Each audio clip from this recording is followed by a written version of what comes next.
Good morning, friends. Today I'm here in our sanctuary. You can see our lovely altar area behind me. And I wanted to share a bit of scripture with you this morning. It's actually one of our readings for this Sunday. And there was something about this text that was speaking to me that I was drawn to, but it didn't make it into the sermon this week. That happens sometimes. But I thought it would be worth sharing in a devotional, something to consider, to think about. But let me start with the scripture. It's from the Acts of the Apostles, chapter 18, verses 1 through 4. And it reads, "After this, Paul left Athens and went to Corinth.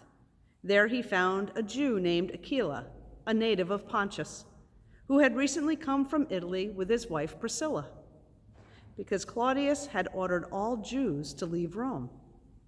Paul went to see them, and because he was of the same trade, he stayed with them, and they worked together. By trade, they were tent makers.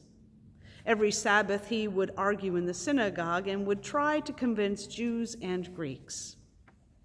That's the scripture. And what I'm drawn to in this scripture was this idea that Paul went and stayed with Aquila and Priscilla, and that they worked together because they were in the same trade. They were tent makers. And what this got me thinking about was how our interests and our hobbies and our professions can be gateways to ministry. I often talk to folks about, sharing the good news in a particular way with a friend or family member, and I hear people say that it can be discouraging, right?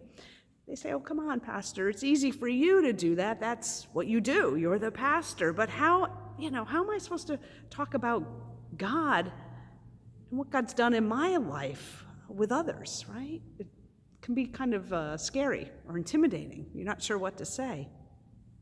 But in this text, Paul actually uses his vocation, this commonality that he has with this couple that he meets, and he stays with them.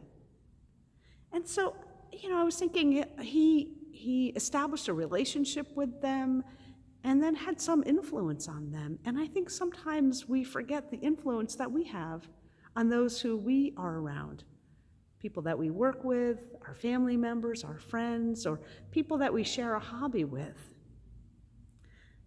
They want to hear what you have to say and see what you do. So in some ways, I think you already are ministers of God's good news, right?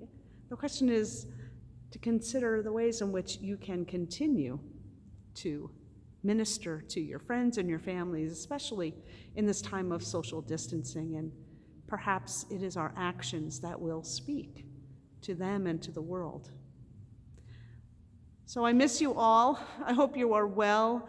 Remind you to tune in on Sunday for our service, which I will be coming to you from the chapel, and we will be talking about love, God's love for us and our love for one another.